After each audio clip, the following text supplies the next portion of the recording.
Hola, soy Pedro Barragán. Estoy encantado de estar aquí hoy con esta oportunidad de hablar sobre China. Soy economista, he dedicado buena parte de mi vida pues, al estudio de las relaciones internacionales y de la economía internacional, y estos últimos años más centrado en China. Y también otra de mis actividades pues, es en torno al estudio de la transición y la documentación de la transición española a través del Archivo de la Transición. Y he publicado estos meses el libro ¿Por qué China está ganando? La guerra comercial, hablando de la guerra comercial norteamericana contra China y las razones de por qué estos cambios se están produciendo en el mundo. Y yo creo que hablar de China hoy es una oportunidad muy grande, pues porque hay un desconocimiento general sobre China, porque los medios de comunicación occidentales se han empeñado en desvirtuar la imagen de China, de hablar negativamente de ella, para impedir que la experiencia de su modelo pueda tener un visto bueno por parte de las clases Sí, sociales en Occidente. que China es una desconocida, porque nosotros tenemos, el mundo está compuesto por diferentes y muchos países y muchos territorios, este mundo redondo, y simplemente a veces nos hemos olvidado de algunos, ¿no? Así es, así es. Además, en el caso de China no solo es ignorar a China, sino que, como en este caso China es el país más grande del mundo, es el que tiene más de todo. Entonces se trata de hablar de lo malo, porque siempre puede tener más, evidentemente, China tiene más accidentes de trabajo que Andorra. Entonces todo es hacer comparaciones sin tener en cuenta el tamaño del país y llenar la prensa de noticias negativas en torno a China. Yo creo que esto está cambiando porque la realidad se impone, los hechos se imponen en la vida, y esto está generando una curiosidad tremenda en Occidente de qué es lo que está pasando en China. Nos han contado que aquello era otra cosa y ahora todos los viajeros que llegan de allí la describen, los vídeos de YouTube, como el país más moderno del mundo, con esas ciudades futuristas, y bueno, genera pues esa ese gran interés por conocer China y saber qué está pasando. Ya, en este mundo, por ejemplo, convulso que estamos viviendo, que es neocapitalista, ¿no? El más fuerte, parece que se está volviendo loco, ¿no? ¿Tú crees que ahora es conveniente conocer países que no tengan digamos, ese estado de neocapitalismo o de capitalismo brutal como tiene Estados Unidos? Yo creo que es muy interesante. Yo creo que esta es la gran novedad o el gran interés de China. En el mundo, en el siglo XIX, aparece la idea del socialismo en todos los pensadores de este siglo. Con Marx y Engels se crea o se desarrolla el socialismo científico, y a partir de ahí se dan diferentes experiencias históricas en el siglo XX socialistas. Pero el caso de China es la primera vez que un país demuestra con los hechos, con su economía, que el socialismo es más capaz que el capitalismo para resolver los problemas de la humanidad. ¿Por Esta es la qué? gran aportación de China. Bueno, pues porque China ha logrado pasar en muy pocos años a hacer la mayor revolución económica de la historia de la humanidad, y ha pasado a cientos de millones en pobreza extrema, 800 millones según el Banco Mundial, que han salido de la pobreza extrema en los últimos años. Y ha sido en muy poco tiempo, y ha logrado convertirse en la mayor economía del mundo, a pesar del bloqueo tecnológico al que le somete Occidente, demostrando que el socialismo es el más eficaz para un país en desarrollo para salir de la miseria y el desarrollo económico. Esto es un hecho que ya ha pasado a la historia y es la gran aportación que China está haciendo a la humanidad. Ah, yo no conozco China. De repente, un país que estaba ahí como en la nube, pues la gente lo quiere conocer. ¿A qué se debe esto, Pedro? Bueno, esto que estamos hablando de que todo el mundo está descubriendo que China no es lo que nos ¿Pero han por qué? contado. ¿Por qué lo está descubriendo? Pues porque el mundo informático de Internet actual permite ver a mucha distancia lo que está ocurriendo. Claro, las ciudades chinas son las más modernas del mundo. China tiene una red de 50.000 kilómetros de alta velocidad. El resto del mundo tan solo sumamos 10.000 kilómetros de trenes de alta velocidad. China tiene 50.000 kilómetros. Las redes de metro en China son espectaculares. Hay líneas de metro donde tú puedes escoger al montarte en el metro qué temperatura quieres tener dentro, porque cada vagón tiene una temperatura diferente para cubrir una oferta de la demanda que pueda haber. Claro, este tipo de desarrollos absolutamente ultramodernos contrastan con estas infraestructuras norteamericanas que están totalmente decrépitas. Hemos estado hablando hace un momento, ¿no? Sí. El cómo Estados Unidos, en cuanto a su infraestructura, digamos que no la ha cuidado, ¿no? No ha invertido y se le está quedando obsoleta, y son ciudades muy mal cuidadas. De hecho, las ciudades que en Estados Unidos concentran la pobreza, mientras que la riqueza se expande en círculos en torno a las ciudades, y cuanto más lejano es el círculo es más rico el que vive allí. Pero en el caso de China es muy diferente, no es ese tipo de urbanismo, son ciudades modernas, el desarrollo tecnológico que está teniendo y sobre todo la curiosidad, porque nos han inculcado un poco en Occidente que el socialismo es repartir la miseria a partes iguales. Esta es la idea que han metido en la sociedad occidental. Y entonces China resulta que no, que la miseria, que el socialismo no es repartir la miseria a partes iguales, es generar riqueza como el capitalismo no sabe generarla, y además redistribuirla en la sociedad, empoderando a la sociedad para generar más progreso.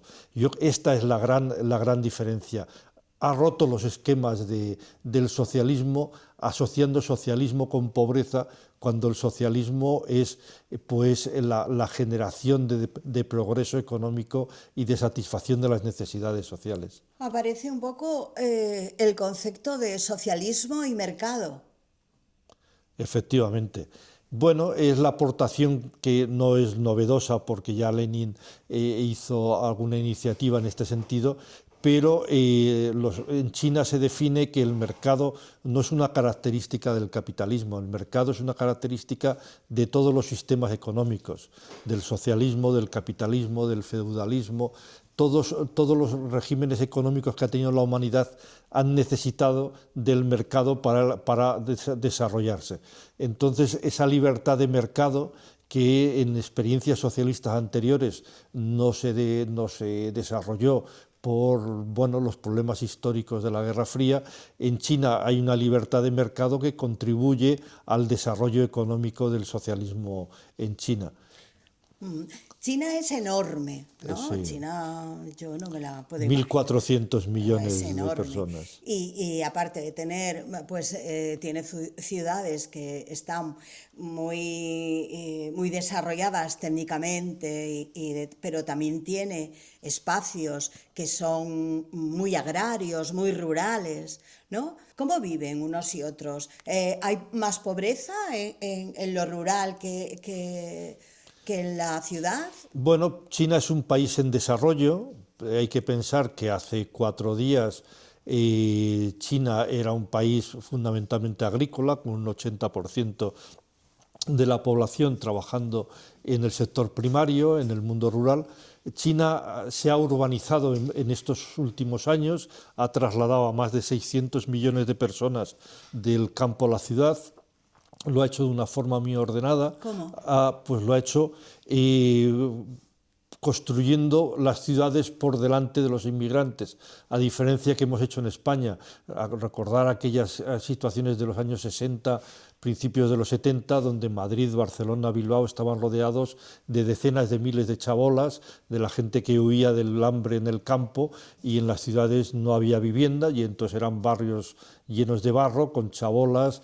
Yo he vivido en el Pozo del Tío Raimundo en aquella época, y bueno, lo podemos ver en bastantes ciudades latinoamericanas, todas las chabolas que se llama, las chabelas que se llama en Sudamérica. En cambio, en China esa urbanización se ha hecho de una forma ordenada, pues que a través de las leyes del Estado, y ha podido construir esas grandes ciudades modernas, porque están recién construidas. Shenzhen, que es la capital tecnológica del mundo hoy día, una ciudad de 16-17 millones de habitantes, que a principios del siglo XXI tenía 16.000 habitantes y era una ciudad pesquera, y hoy es la cuna de la alta tecnología mundial.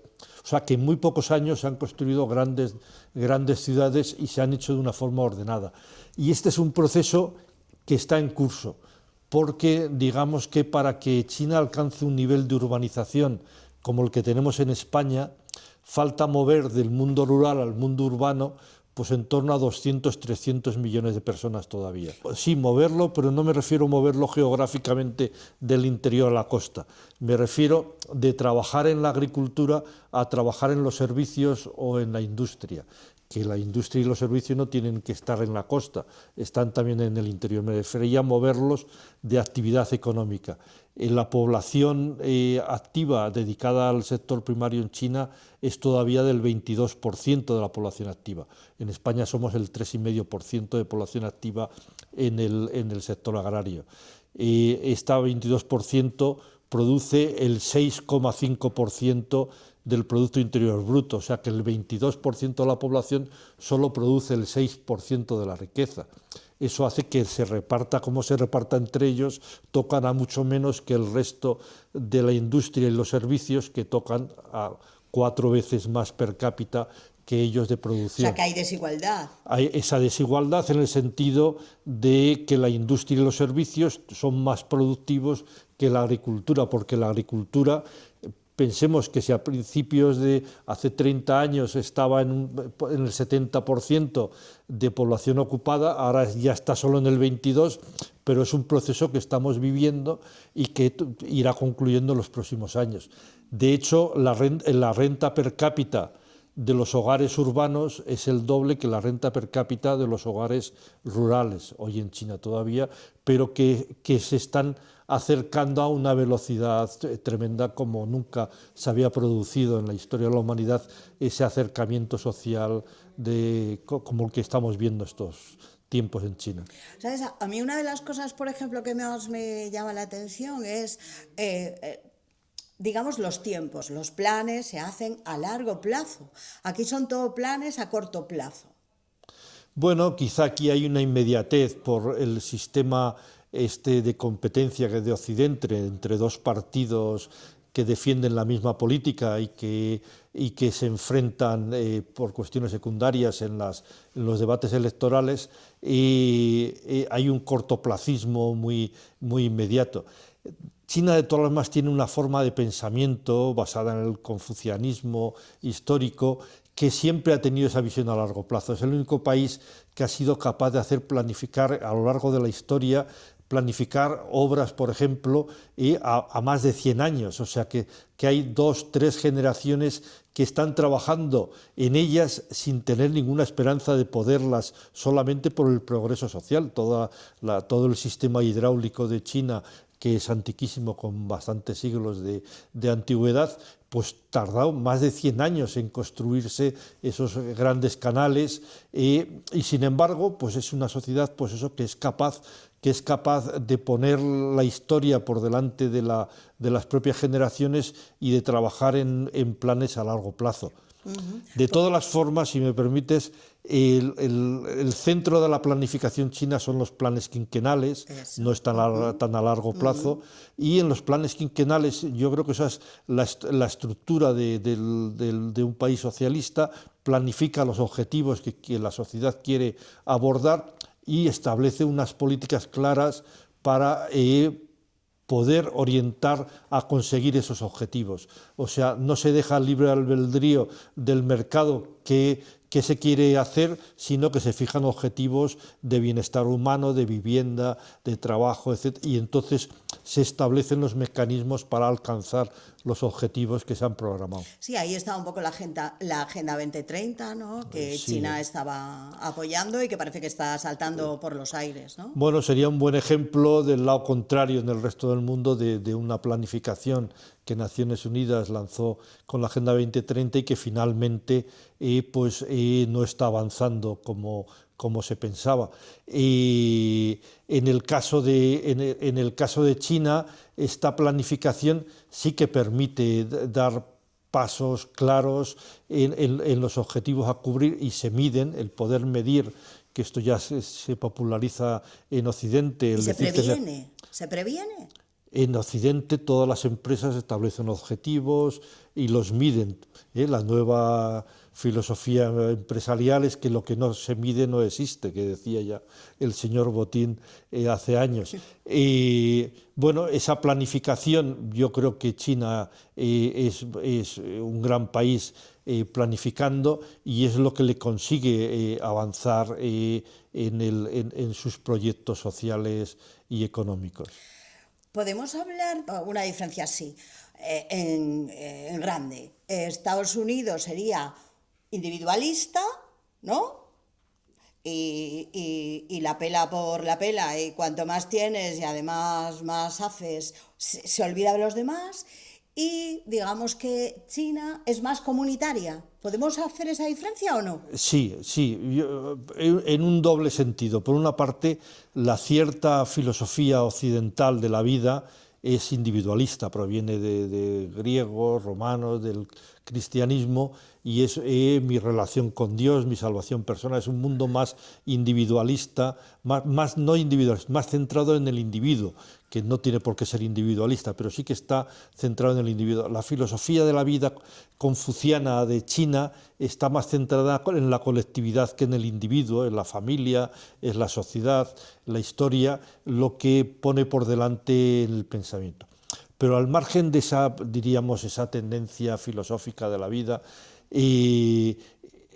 efectivamente Estados Unidos, o si ponemos más cerca, ponemos por ejemplo en España la vivienda, que es uno de los grandes problemas que tenemos, la vivienda es un producto financiero para invertir y ganar dinero y especular, en cambio en China la vivienda es un sitio para que los jóvenes puedan adquirirla y tengan vivienda. El 70% de los jóvenes de menos de 35 años en China son propietarios de su vivienda, mientras que en España los jóvenes no pueden acceder a la propiedad de la vivienda y solo el 30% de los jóvenes es propietario de la vivienda. ¿Por qué? Porque en China es un concepto social de satisfacer una necesidad social la vivienda, mientras que aquí es un producto financiero de especulación sometido al mercado. Si a eso lo unimos la precariedad laboral de los jóvenes en España, pues la mezcla está servida para la situación precaria que tenemos. China está ganando. En tu libro dices, ¿por qué China está ganando? China está ganando. ¿Qué gana? ¿Qué está ganando? Bueno, es un poco un título agresivo. Yo creo que China ni está ganando ni está perdiendo. Digamos que China ha sorpasado a la economía norteamericana. Hoy la economía china es un 25% superior a la americana. ¿Cómo lo ha hecho? ¿Nos lo puedes explicar un poco? Así bueno, en grueso, Tampoco... Pues te voy a decir así en cifras redondas.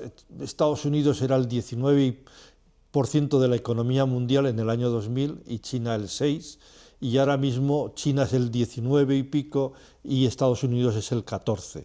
O sea que ha habido una inversión de ¿Cómo ha conseguido China ese despegue? Pues yo creo que el gran milagro de China no está ni en la tecnología ni en la economía, está en los derechos humanos. China es campeona en los derechos humanos. China ha conseguido revertir en la sociedad todo el progreso que ha generado y ha empoderado a la sociedad con ese revertir todos los beneficios, y ha generado la clase social más potente del mundo, más formada el nivel de universitarios en China es del 57%, el 59% de los jóvenes se matriculan en la universidad. En Europa tenemos el objetivo de llegar al 45%. Ese empoderamiento con educación, con sanidad, con vivienda, ha empoderado a la sociedad, la ha capacitado para dar un nuevo salto económico, y es ese círculo virtuoso que se ha generado entre economía y sociedad lo que ha provocado este despegue económico que nunca antes en la historia de la humanidad tantos millones de personas salieron tan rápido como en China de la pobreza y han logrado ese crecimiento. Yo creo que está ahí, en los derechos sociales, en cómo todo el beneficio económico revierte en la sociedad y empodera a la sociedad para dar un nuevo salto. Pedro, eres muy utópico. ¿Es tan utópico como lo que estás contando tú? Yo, ¿Los derechos humanos? Los derechos humanos. En China los derechos humanos se cumplen mucho mejor. Si comparabas China con Estados Unidos, evidentemente todos los derechos humanos, desde el primero hasta el último, China tiene desde los derechos sociales a la educación, la sanidad, la vivienda, la vejez, las pensiones. Eso no creo que nadie tenga la duda de que un país socialista como China es campeón absoluto en todos esos derechos, pero derechos como el derecho a decidir el gobierno, a ser elegible y ser votado, en China se cumplen perfectamente. En China hay 8 partidos políticos con representación parlamentaria, hay elecciones constantemente, además hay un sistema participativo, no solo es un sistema representativo, que cada 4 años votas, allí cada 4 años votan, pero durante esos 4 años hay cantidad de iniciativas populares que se someten a la opinión pública, etcétera. Todo el mundo se puede presentar a las elecciones. Ya he dicho, de hecho, que hay 8 partidos con representación parlamentaria, aparte del Partido Comunista, y además no son partidos simbólicos, son partidos con cientos de miles, algunos de más de 1 millón de militantes, o sea, son partidos fuertes que gobiernan. Las regiones en China se llaman provincias, hay provincias donde el gobierno, quien gobierna no es el Partido Comunista, sino que es otro partido diferente, o sea, que están integrados. O sea, China, de todas las formas, siguiendo con los derechos humanos, las minorías están mejor representadas que en Estados Unidos y que en Occidente, y la única, diría yo, el único sector social infrarrepresentado en China que está avanzando, pero que todavía le queda un camino por recorrer, es el tema de la mujer. La mujer en la empresa está totalmente integrada, parece ser, pero a nivel de las organizaciones políticas, de los parlamentos, las asambleas populares que se llaman en China, el nivel de representación está prácticamente igual que en Estados Unidos, en torno al 29% de la Asamblea Popular Nacional China son mujeres, igual que la Cámara de Representantes americana, que también anda por el 29-30% de mujeres. Ahí es donde yo diría que es el sector donde todavía le queda mucha revolución por hacer de integración de la mujer en la vida política, que no en la vida laboral, que sí que tiene unas tasas de integración muy importantes. Vale. ¿Qué diferencia tú ahora, cómo ves tú la pelea esta entre Estados Unidos y China? Porque es una pelea, pero es como una media pelea, porque también hay una... digamos que tienen que relacionarse porque económicamente están ligados, ¿no? ¿Qué futuro podemos ver en todo esto, en todo esto que tenemos aquí montado? Yo un poco definiría la situación actual a partir de lo que hemos comentado antes del sorpaso económico de China sobre Estados Unidos. Claro, Estados Unidos no puede soportar ese sorpaso de China, porque además... Pero no puede desligarse de ella tampoco. Sí, pero que no puede aceptarlo, no puede aceptar que China tenga más, le sorpase económicamente, porque además China, pensemos que tiene 3 defectos muy grandes, que suelo decir yo, no son blancos, no son anglosajones y encima son comunistas. Entonces, claro, eso es insoportable para Estados Unidos. Entonces ha comenzado una guerra a muerte de Estados Unidos contra China para intentar sabotear su desarrollo económico. Frente a eso, ¿China qué está haciendo? Pues bueno, mantenerse. Ellos van trabajando, van intentando contener ese problema. Ellos no tienen una política de confrontación. Su estrategia es desarrollo, que nos dejen tranquilos para poder progresar internamente y desarrollarnos, tener una relación con el mundo de iguales. Y en esa batalla... Teniendo otras relaciones Bueno, con quien quiere, porque además las relaciones de China no son ideológicas como tuvimos en la Guerra Fría. China se relaciona con todos los países independientemente de su sistema político. El señor Milei en Argentina, que era el más antichino cuando se presentó a las elecciones, está con China y mantiene todas las... Bueno, pues China mantiene relaciones económicas de beneficio mutuo con todos los países que quieran tenerlo. Entonces, a Estados Unidos le resulta más difícil crear un frente ideológico que finalmente se queda con el G7, con los países, el núcleo occidental, que no deja de ser... saltándose todas las normas internacionales. Y que no son nada más que el 12% de la humanidad, que se creen con el derecho de dominar y mandar en el mundo y decidir todo en el mundo. Pero Occidente solo somos el 12% de la humanidad. Y solo tratan de conseguirlo ninguneando a todos los países en desarrollo, negándoles la voz en las instituciones e intentando arrinconarlos en todos los organismos, ¿no? Frente a eso, pues China sigue con su revolución económica y más países del sur global ven una cierta esperanza en el modelo chino para salir de la pobreza y para poder avanzar como sociedad. Eso lo explicas, en tu libro se ve muy bien, ¿no? Vas viendo cómo digamos, la estructura global de geopolítica está cambiando en este momento, ¿no? Digamos que estamos en un momento clave, pero ¿qué va a ser de ese momento clave? Bueno, hombre, estamos ante una potencia muy agresiva, Estados Unidos, con un señor al frente, con una agresividad verbal que enseguida se hace... Y militarmente fuerte. Sí, la mayor potencia militar del mundo, el mayor poderío militar del mundo.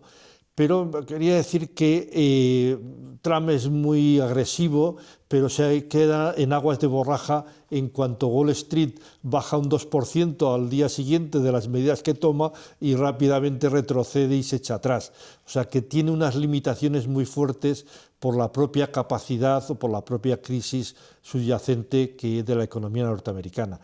Esos son los límites actuales hoy de Trump, más que militares que no tienen el mundo. Y la última estrategia que ha defendido, la Estrategia Nacional de Estados Unidos, que han publicado en noviembre, en el fondo, donde hemos empezado a hablar en el mundo del hemisferio occidental, que es como le llama a Trump y América, al continente americano le llama hemisferio occidental, aunque no sea exactamente lo mismo, pues toda esa y la guerra, la invasión de Venezuela, los intentos de hundimiento de Cuba, la intromisión en Panamá y en Guatemala, en todos los países, en el fondo da la impresión de que más que un avance americano en su estrategia es un retroceso, porque en su estrategia nacional lo que está haciendo es abandonar Asia y Europa para centrarse en América y decir América es nuestra, la nueva política Monroe que define Trump. Bueno, yo creo que eso en el fondo es un cierto retroceso de Estados Unidos, que ve que ya no puede ser el gendarme mundial y dice, me concentro en América, y esto para mí, y aquí voy a intentar echar a China como sea, que no sabe cómo, porque China está en todas partes negociando y construyendo infraestructuras en toda América Latina, y esa es la guerra que tenemos hoy día. El futuro nadie lo sabe, nadie tenemos una bola de cristal, pero yo creo que el futuro más previsible es que China siga creciendo mucho más rápidamente que Occidente y que Estados Unidos. El desarrollo militar de China le hace imposible a Estados Unidos una guerra contra China. China no tiene un sistema militar colonizador de dominio del mundo, no lo tiene ni lo ha querido tener, ha sido la mayor potencia militar del mundo durante 4 milenios, excepto los 2 últimos siglos de la humillación de las guerras del opio, etc. El resto de los 4 últimos milenios, China era la mayor potencia militar y económica del mundo y jamás ha invadido a ningún vecino ni ha hecho ninguna guerra. No entra en su forma de ser esa estrategia que hemos tenido en Occidente, españoles, franceses, portugueses, ingleses, de colonizar, de invadir. Entonces, la estrategia militar de China es una estrategia defensiva, pero lo suficientemente potente como para que Estados Unidos no tenga ninguna posibilidad de ataque contra China. Y dentro de eso, cómo se desarrolla militarmente en el resto del mundo o en Latinoamérica, ya hemos visto Venezuela, pues eso lo veremos en los próximos años. Para terminar, porque ya vamos pasados, vamos a hablar de Cuba. ¿Qué va a pasar con Cuba? Porque también hace un ratito, ¿no?, has estado diciendo que ahí está Rusia, está China, un poco intentando pues apoyar. ¿Qué va a pasar con Cuba? Bueno, es difícil como decíamos antes, de predecir el futuro, no es posible. Algo está fraguando Estados Unidos porque, como hemos comentado antes de la entrevista, estos días, esta mañana, ayer, estos días, la prensa rusa, la prensa china está haciendo declaraciones muy fuertes de los ministerios de Asuntos Exteriores a favor de Cuba y de apoyo, y quizá haya detrás un cierto temor a alguna intervención, a alguna escalada en la intervención americana, que ya tiene 62 años en Cuba, que lleva interviniendo y bloqueando a Cuba. Pues bueno, no sabemos, esperemos que no, porque Cuba no es un país con una importancia económica en el mundo, que no la tiene, pero tiene una importancia simbólica para toda la izquierda mundial como símbolo de resistencia frente al imperialismo norteamericano, y su caída podría generar un cierto pesimismo social, que quizás es lo que busque Estados Unidos. Es decir, he pisado a Cuba y con eso demuestro que Estados Unidos podemos hacer lo que queramos, y acabo con la última resistencia del siglo XX. No lo sé, esperemos que Cuba y las familias y las personas y el pueblo cubano tienen derecho a decidir su futuro por sí mismo. El bloqueo al que está sometida es absolutamente injusto y criminal en estos momentos. El impedir que los barcos de petróleo puedan llegar a la isla y poder tener energía para poder vivir. La energía hoy es fundamental. El querer llevar a la miseria absoluta a esta sociedad por motivos de predominio político de un gigante como Estados Unidos simplemente es un acto criminal y vergonzoso, que únicamente demuestra cuál es la calaña del imperialismo, y que esperemos que Cuba libre siga siendo libre por mucho tiempo. Bueno, pues terminamos aquí. Gracias, Pedro. Estamos aquí en el garaje. Estás con un fondo de cuadros y de artisteo y de artistas y de libros.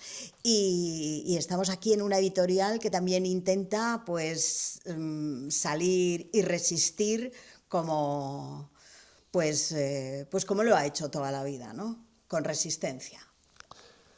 Bueno, pues gracias por esta conversación que hemos tenido esta mañana, y animaros a todos que si queréis profundizar en el tema de China, pues a través del libro que he publicado, pues podéis encontrar mucha información, porque es un libro además que he intentado que esté ampliamente documentado, con muchas gráficas, cuadros y bueno, cubriendo un poco toda la situación política actual y la economía china.